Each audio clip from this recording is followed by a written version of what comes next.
Hello students, it's good to have you back. For this course, we'll be learning about our personal finance. And what we mean by personal finance is just you taking care of yourself, taking care of your financial well-being. Because as human beings, we need to plan. We need to, try to foresee the future and try to plan for the future, basically.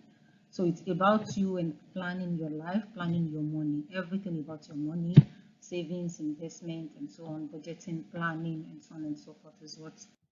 For the learning objectives, we'll start by explaining why personal finance and financial planning is so important. Then we'll move further to describe the steps for personal and financial planning. After which, we'll talk about setting your financial goals and explaining how your career management and education can determine your income level. Then we'll move further to explain the personal finance, and lastly, we'll try to list the 10 principles of personal finance. The learning objectives might seem lengthy, but they're quite short, so it's not going to be a very lengthy lesson, so to say. As a form of introduction, like I mentioned earlier, that personal finance has to do with managing your money, managing yourself, planning yourself. So it means, therefore, that when you are avoiding planning, it's just like you are creating more problems for yourself. Like there is always the saying that you who fails to plan actually plans to fail. So there is need for you to plan financially. As long as you are earning income, as long as you are an adult, as long as you are no longer being fined, even if you are getting some sources of finance from elsewhere or whatever, you still have to plan. Otherwise, you find yourself in situations that you least expect or that you may not even like at all. So there is no need to shy away from planning. Otherwise, avoiding it is going to create more financial problem because a lot of things is going to happen that you wouldn't have taken into consideration. Then you should also note that it's very, very easy to spend than to save. So spending requires no effort. You just, regardless of the form of the money, whether it's, you want to use your card, you want to use cash, you want to pay with whatever. So within some clicks, you've done the transaction and that's just, so it's as easy as that. But how about earning the money? All right, so it's very, very easier to spend than to save. Personal financial planning is an ongoing process, so it doesn't end until maybe one dies. All right, so it changes as your financial position and situation changes in life. By the time you start earning more, you realize that you want to expand the scope of your spending, or you need more things, or you need to take care of something, or even as you grow, right? So as you grow, your need changes, your wants changes, and so on. And that is why financial planning is an ongoing process. You need to continue planning throughout your life and time. A plan helps you to achieve financial and lifestyle goals. When you plan, then you'll be able to achieve it because you will be working towards it. Planning is a process, all right? Like I mentioned earlier, we're still going to go through that. It's a process such that when you actually follow it, except that we don't pray for unforeseen circumstances, right? Otherwise, when you plan very well, then you are most likely to achieve your lifestyle and your financial goals. So why is personal financial planning important? The first is that it helps you to manage the unplanned. It helps you to manage unplanned because you would have had maybe some amount earmarked or budgeted for such unforeseen circumstances. It accumulates wealth for special expenses. You try to get wealth for special expenses when you know that, okay, in the long run, maybe in the long term, for example, you are planning for a wedding, then you would have started saving maybe a few years back or a few months and before that time. Then it helps you save for retirement. When you plan very well, when you do your personal financial planning very well, there should be a certain percentage that you keep for yourself for retirement purpose, for your after your retirement life. Then it also helps you cover your assets. All right, it helps you cover your assets. You pay for your, whatever asset that you wish to accumulate over time. You plan for it over time and you make the payment. It helps you to invest intelligently as well because you want to venture investment that is actually going to really bring you income and so on. It also helps you minimize your payments. So this is the personal financial planning process. The first is to evaluate your financial health.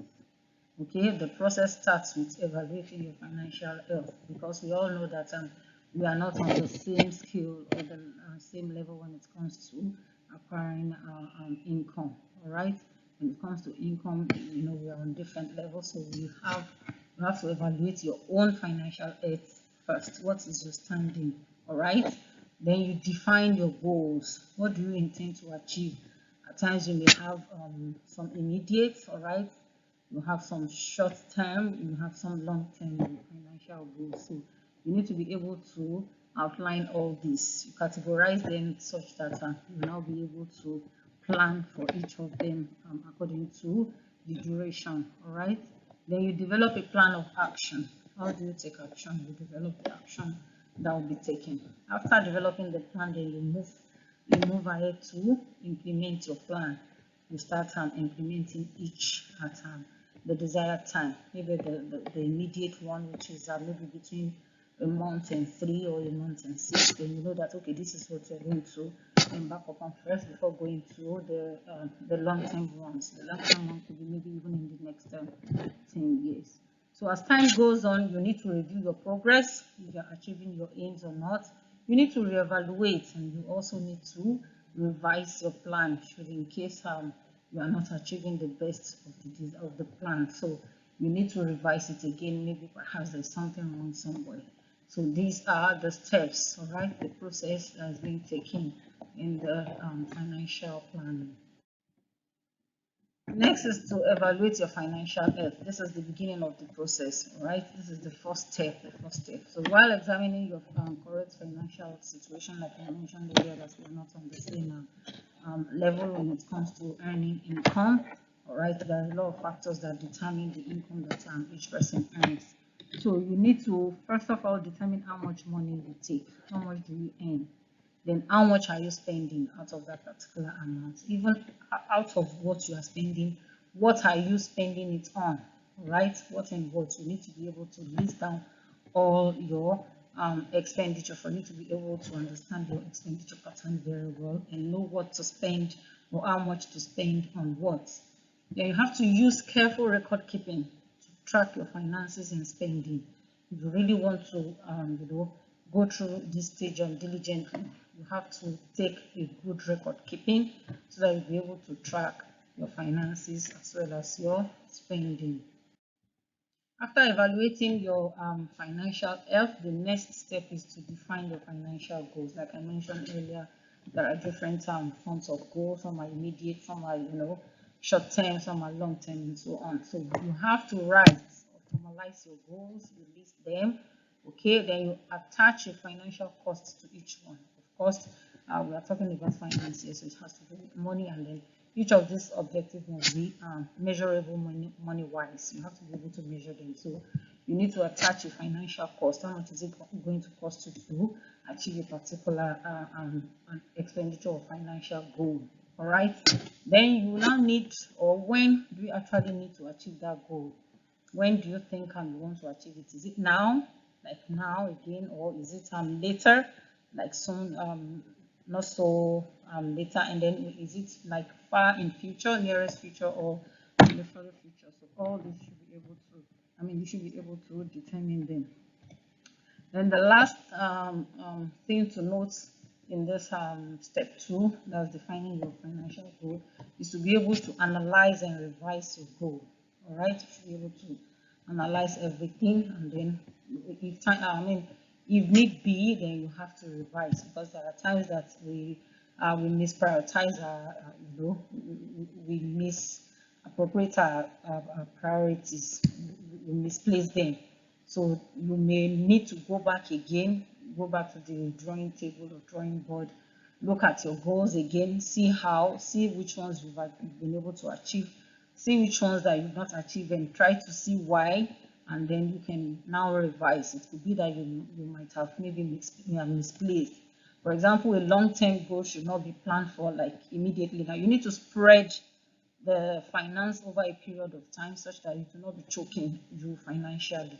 All right. Otherwise, if you think that it's something you want to bring forward and quickly solve, then it will affect you financially. It will affect your financial health. So that is why you need to analyze and actually revise your goal. The first step after that is to develop a plan of action. You have to develop a plan of action. And this has to be flexible. You know, your plan of action has to be flexible because there are times that, life changes, unforeseen circumstances occur, like we have the COVID-19 and so on recently. So all these flexibilities need to be taken care of in your financial plan. Then in terms of liquidity, there are some things that you might need immediate cash to solve, all right, or to spend on. So the use of cash, you have to be able to know what you can even easily quickly convert to cash if at all you don't have the cash. Then you should also prepare for the unexpected with insurance. Unexpected things happen. It could be health, it could be accident, it could be fire, it could be whatever. So try as much as possible. It's part of your financial plan to protect yourself. Protect yourself in your family. The minimization of taxes. You have to keep more of what you earn. Like we said, it's easier to spend than to save. But with knowledge of financial planning, when you discipline yourself, then you need to know that, okay, you need more savings than spending, because it's even from those savings that you might even want to invest in future and earn more. After that, then you move to the stage of implementing your plan, right? You've now listed down your goals and so on. You've revised, you've evaluated your plan again. So the next thing is to implement your plan. By implementing, you stick to what you have stated down. All right. You use your financial plan as a roadmap in order to achieve your goals. You follow your financial plan, according to the letter. You follow it to the letter as you have written it, if you really want to achieve it as you have set it out. So you keep goals in mind and work towards them. That is just the basic thing when you are implementing them. You keep them in mind and you continue working towards achieving those specific goals. The next is to review, reevaluate, and revise, because as events unfold, some other thing might happen, like I mentioned, some unforeseen circumstances or events might also occur. So there is a need to review the progress to see whether you are even achieving what you have set to achieve. Then you reevaluate and revise for changes in your life also. Maybe it's a particular pattern or your lifestyle that is even affecting your your spending pattern or your expenditure pattern. So you adjust a little bit so that you'll be able to achieve your goal. And lastly, you have to be prepared to formulate a different plan so as to be able to meet your goal. So the next step is to review, reevaluate, as well as revise. So here is the figure showing the budgeting and planning process. The first step is to evaluate your financial health. We've talked about your financial health, where you prepare your balance sheet. We're going to talk more about balance sheet later. Then the next step is to define your financial goal. What do you want to achieve? Identify what you are saving for. All right. Your financial goal is what you are saving. What are you saving towards? What do you want to achieve? And then how much do you need to save? Okay. Even after determining how much you need to save, you still need to determine the spread of the savings over time for you to be able to achieve it, depending on the kind of the goal, whether it's immediate, whether it's long term, whether it's short term. Then the third is to develop a plan of action, and lastly, you implement your plan. The last stage, which is the fifth, is for you to review, to revise, and reevaluate your progress so far. Establishing your financial goals. Like I mentioned earlier, you need to be able to know what your financial goals are. Some, when you talk about goals, some are immediate, some are short term, all right, some are intermediate, and some are long term. So usually the ones that you want to achieve within a year, maybe you want to take a short course, a short-term certificate course, so that could be categorized under a short term, all right. The intermediate term could be maybe the ones you want to achieve between 1 in 10 years. Okay, you want to graduate, you want to obtain a higher degree, you want to marry, of course, you want to, do all sorts. So all these can be categorized under intermediate and term, and then for the long term are those that are more than 10 years, for example, planning for your retirement and so on and so forth. So these are ways in which you can categorize or establish your financial goals. So these are examples of short-term goals. I have some worksheets that I would attach to the portal, the course portal, so you can also refer to those worksheets. All right, for the short-term goals, we have examples such as accumulating emergency fund equal to 3 months living expenses. You want to pay off your bills and your credit card. You want to pay off your electricity bill, water bill, and so on, management bill, and so on. So purchase your insurance, like you mentioned also that you need to take care of yourself, take care of your future, insure yourself, invest in yourself. So you want to pay for your health insurance, maybe your car, you want to insure your car against maybe pay for third party, whatever.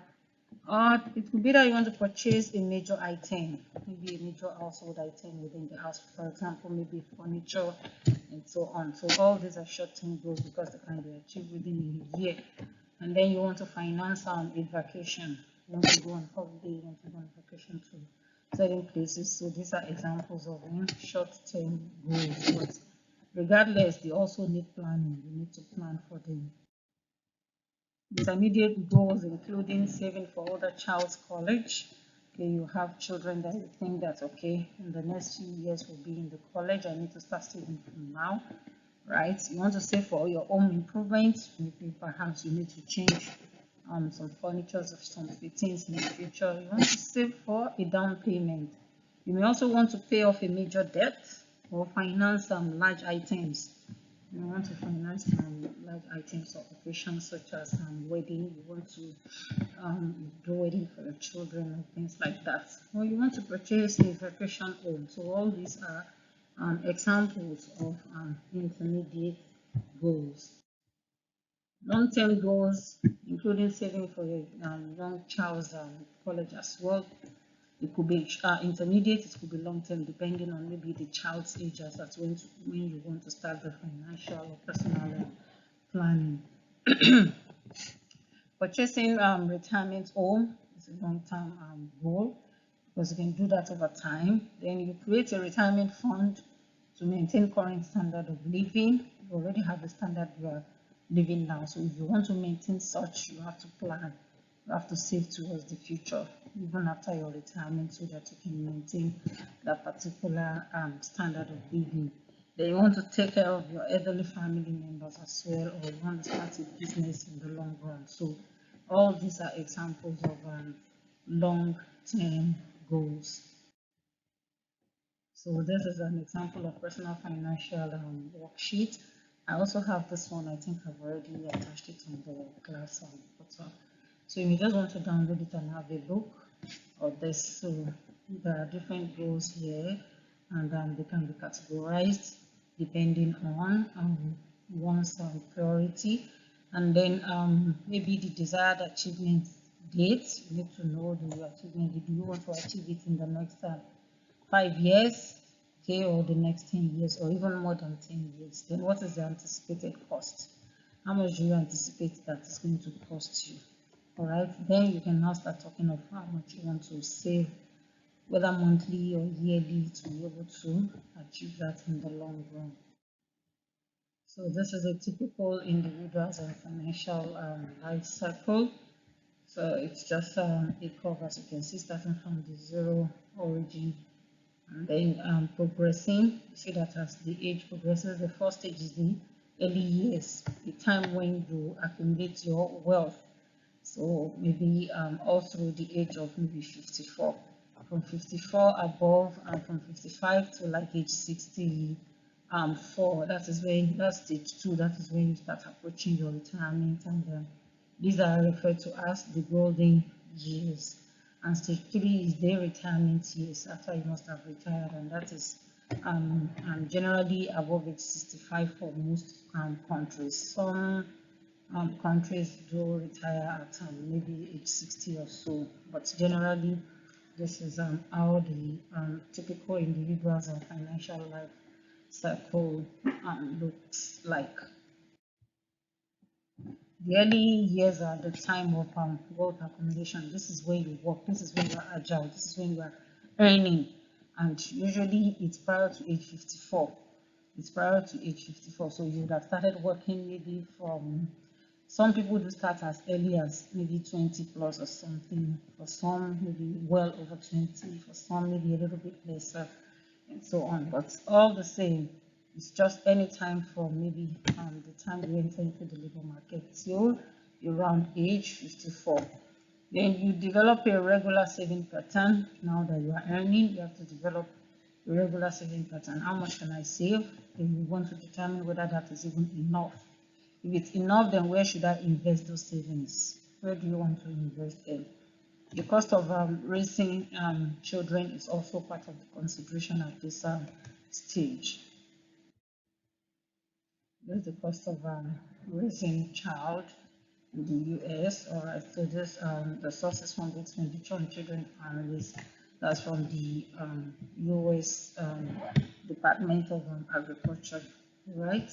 So this is just a pattern, a typical expenditure pattern.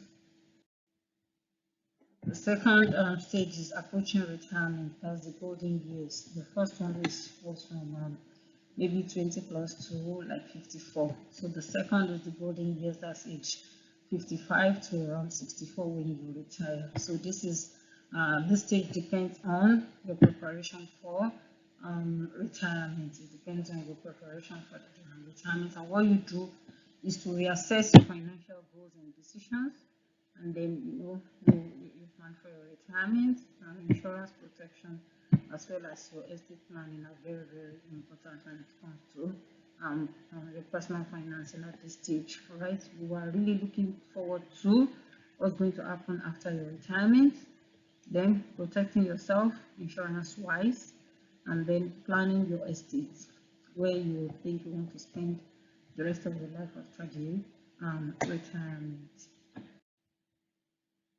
The last stage is the retirement. Yes, this is the stage after one has attained the age of 65, or after one has retired. So you leave off your savings. Now you are no longer earning. What you now be living on is what you have saved, what you have accumulated over time. Of course, the retirement age at times will depend on your savings. Then it's less risky investment strategy when you plan for your retirement years. You have to consider nursing home protection for those that are maybe very old and perhaps unfortunately may not have children around them. Even if they have children, the children may not be around.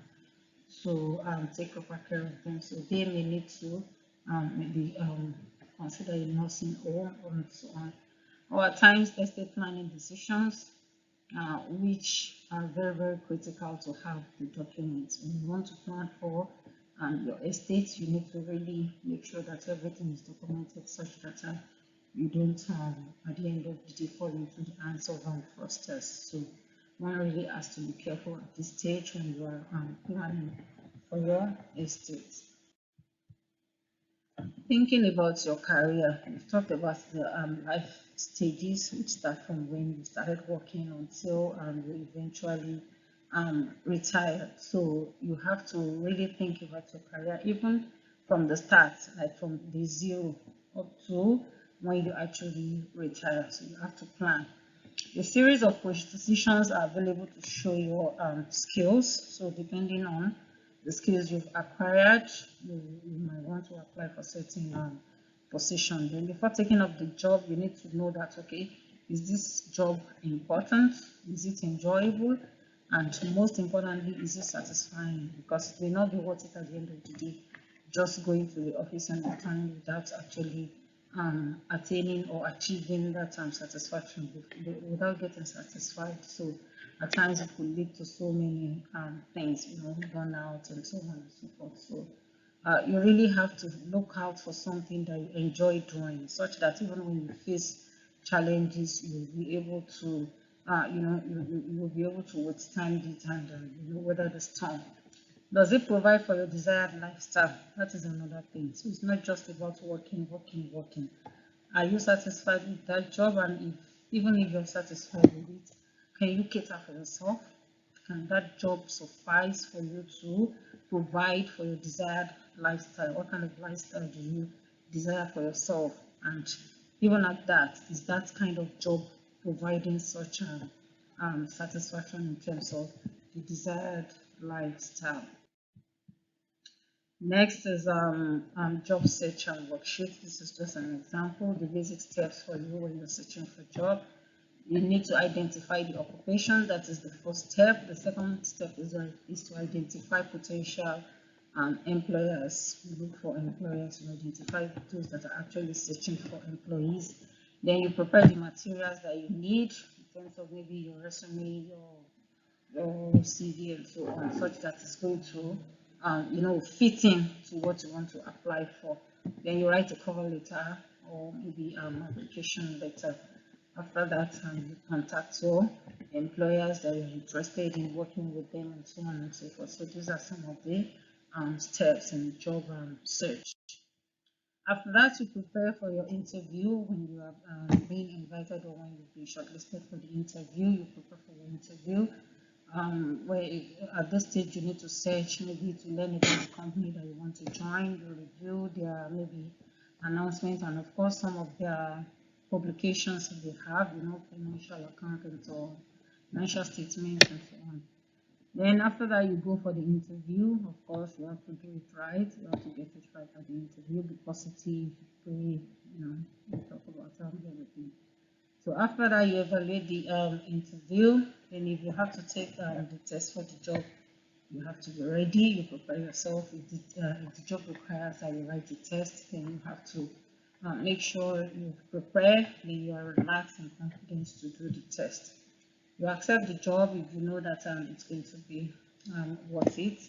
If you are really interested in it, then you accept the job and then be flexible when you're discussing your salary, so it must seem like you're only after the financial gains from the company. But then you don't, shortchange yourself, whatever. So at the end of the day, once you're given the job, congratulations to you, and you can also start planning your life financially. So choosing a major career involves one effective self-assessment. You know your interests. You need to be able to establish, you know the skills that you've acquired, you know your values, you know your personal traits. Then what kind of lifestyle do you also desire for yourself? All these are parts of effective self-assessment. So you research career alternatives to match with your skills and interests, and apart from that, you also try to research about potential earnings. You want to know that, okay, as an engineer, how much am I likely to be earning? Okay, is this okay for the kind of lifestyle I want to live? I want to get out, I want to get an apartment, I want to get a car, I want to do this and so on. So can this job actually take care of this particular kind of lifestyle? So these are the things that you need to consider when choosing a major career in life. So this is what different college majors earn basically in the United States. It's the second part of the what different colleges earn. Getting a job, like I mentioned earlier, when you're getting a job, you have to start early.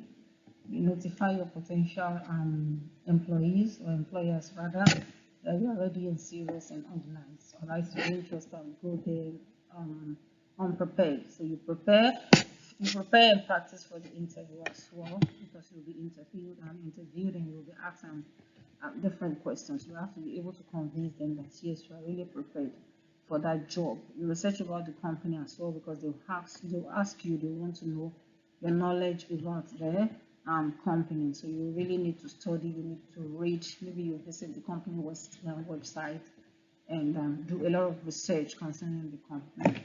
So more importantly, you dress appropriately, you have to be confident, and you have to follow up. You have to follow up with the company. So these are common interview questions for some of us that have attended interview before. If not, it's also useful for those that are maybe looking forward to or planning to. The interviewer may ask you to tell them about yourself, what you know about the company and the position you are even trying to apply for. So you need to know the position, the requirements of the position that you're trying to apply for, what it entails. So what are your short-term and long-term goals? You might be asked your greatest strengths and your weaknesses. These are common questions. The other things you've ever done, and so on and so forth. Moving to number 10, what did you like most? The list of your last job or whatever. Like 13, why should we hire you? You should be able to convince your employer. Why they should hire you, why you feel you are the right candidate for that job, what can you do for the company? So it's not just about what the company is going to offer you. What do you also have upstairs? What do you want to offer the company? How do you think you can better the standard of the company? It's very, very, important question that I should be able to address during the interview. Are your grades a good indicator of your professional potential? So if you think so, then you really need to prove it to your employer. Is there anything else that we should know about you? Then you might also want to maybe tell them more. All right, so these are the major or the common interview questions that you can find around. You can read about some of them have answers, some of them provide answers. So you can search the internet for answers if you think you need help to these questions. Being successful in your career, in order for you to be successful, you just need to try your best. Okay, try to do your best at work. You should project the right image of yourself in the company. You understand the work in the power structure. You understand the work, and then you work within the power structure. Of course, most companies have their organizational chart, so you know who is directly responsible to you, you know who you are directly accountable to, and so on. So, and then you should also try as much as possible to gain visibility, not in the form of showing off, but not in the form of showing off, but in terms of showing your skills. All right. So that is those are some of the tips for being successful in your career. Furthermore, you also have to take new assignments. You have to challenge yourself to do new tasks. You have to be loyal and supportive to your boss. Acquire new skills and keep up with technology. A lot of things are happening. AI is taking over now, so you really have to update yourself and acquire new skills to be able to meet up with this technology. More importantly, develop a strong network, right? Strong network, whether physically or maybe online, right? Perhaps. And then be ethical when dealing or when interacting with your colleagues at work generally.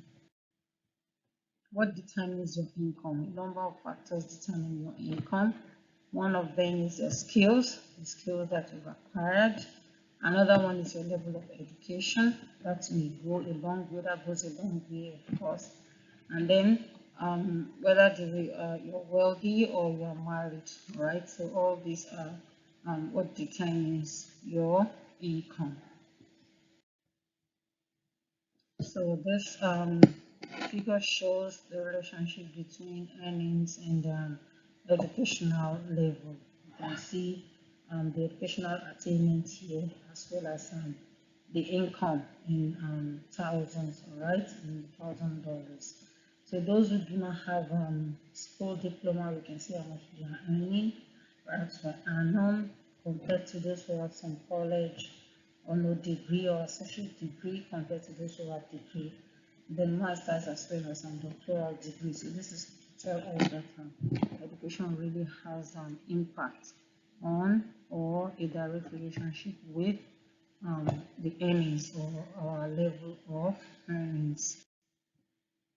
Money isn't everything, of course, because money cannot buy everything. There are some things that money can buy.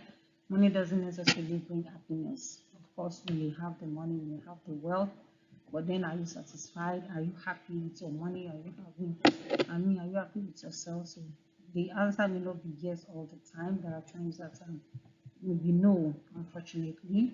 But then not having money can also bring about anxiety. You are apprehensive when you don't have money. Sometimes it even So money is important as much as we know that it is even not everything. So that's why the fact that it's not everything, we still want to work for money because we know that money goes a long way in solving most of our financial problems. Lesson learned from the recent economic downturn. For example, in the 2008, alright, the crisis led to high rates of unemployment and the disruption of the financial market. So also around 2019, 2020, 2021, the outbreak of COVID also led to the disruption of the labor market. So many people lost their jobs and so on and so forth. So that is why planning is also important. At least some people that had enough savings could fall back to their savings then during the COVID period because nobody could go out. So they had something to fall back on because they had saved over time. Not understanding the past could lead to a repeat of events. If you don't understand the past, then how would you understand how to plan for the future? And when you don't plan for the future, there's a high possibility that the same event is going to reoccur. So in order to guard against this, we need to really learn from our past and prepare for the future. The lessons learned: you have to prepare for adequate emergency fund, plan for retirement early, don't wait until you're 65, it will come sooner than you think. Avoid excessive debts, right? Avoid taking too much loan or too many loans, whatever. Maintain adequate health insurance. Maintain adequate health insurance because all these ups and downs now that you're healthy is not going to be the same by the time you are old. So when you are older, you tend to have more health issues or complications, God forbid. But it happens that way because there are some that are just normal with old age. So one really needs to plan and make adequate, preparation for health insurance. The foundation of personal finance. Here are the 10 principles of personal finance. We've been talking of personal finance, since the beginning of the discussion. And we've been saying, okay, it's about managing your money, it's about managing yourself, it's about investments, budgeting, planning, tax, estate planning, and so on. So all this will come across. But then there are principles also that are guiding this personal finance. The first is knowledge. The best protection for you to have in terms of personal finance is the knowledge of personal finance. You have to understand the basic and principles of personal finance. You take responsibility for your lifetime financial plan. All right, don't wait for anybody to plan your life for you. You plan your financial life because you are the one working, you are the one earning the money.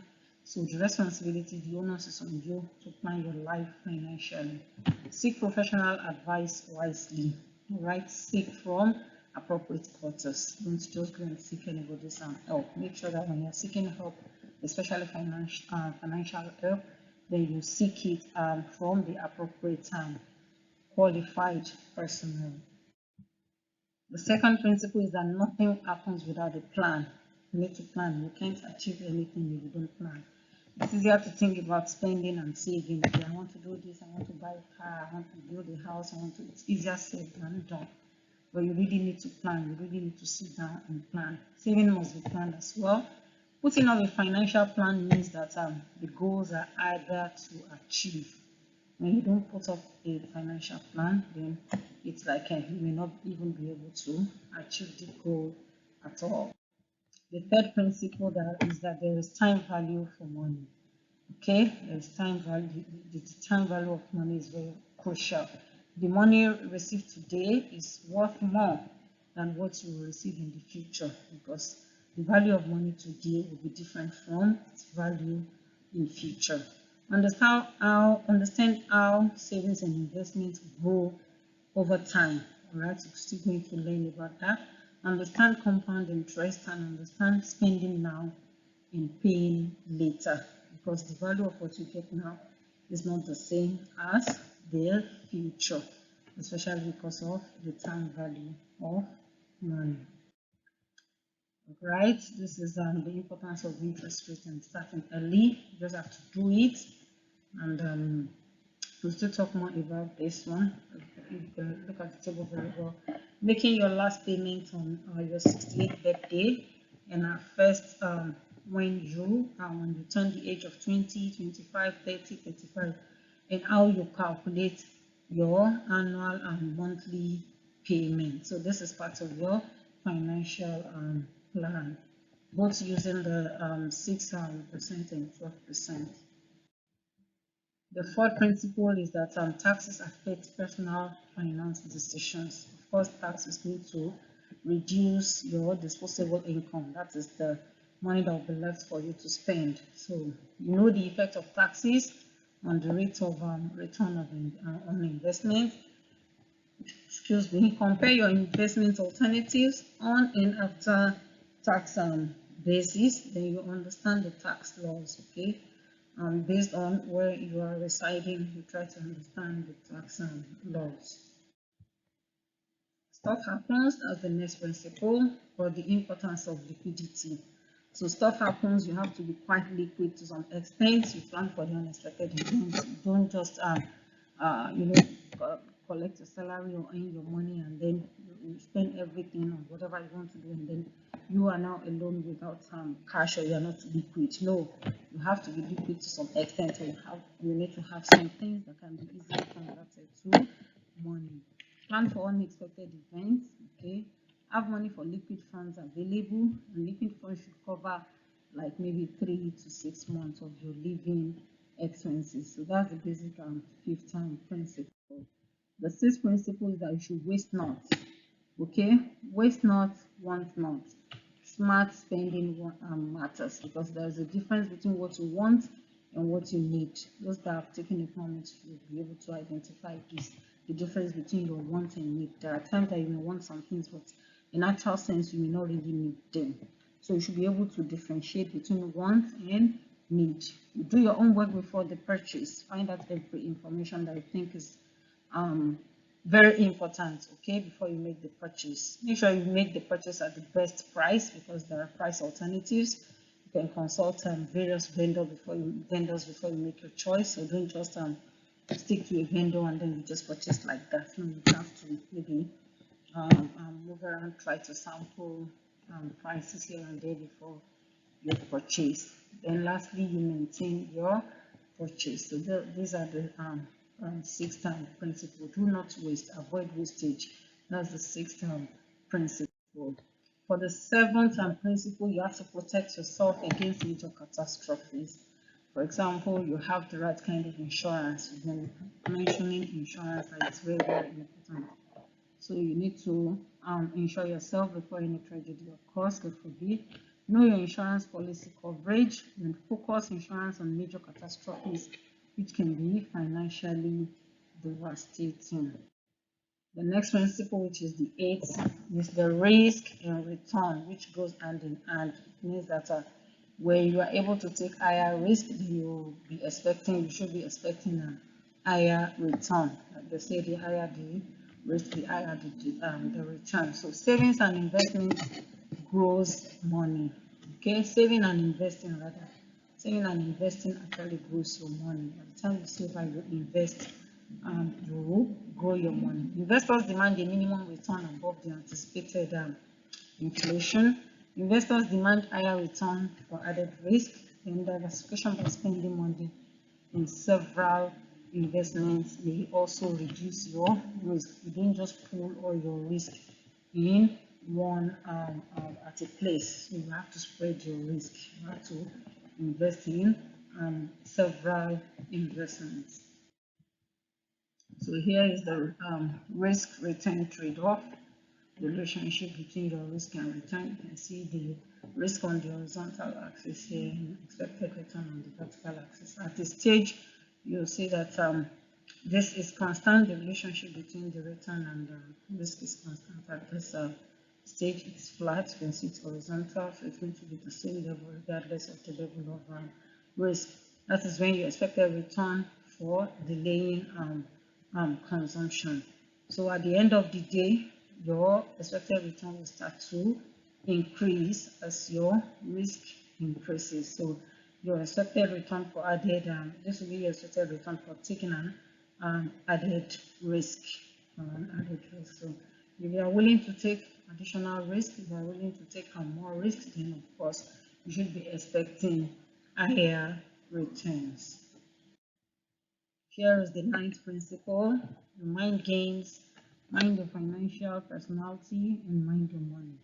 Behavioral biases may lead to big financial mistakes, so you have to be able to mind yourself, maintain your lane, know your limits, know your scope, and don't just follow the dominoes effect or whatever. Okay, don't just follow what people do, think and act.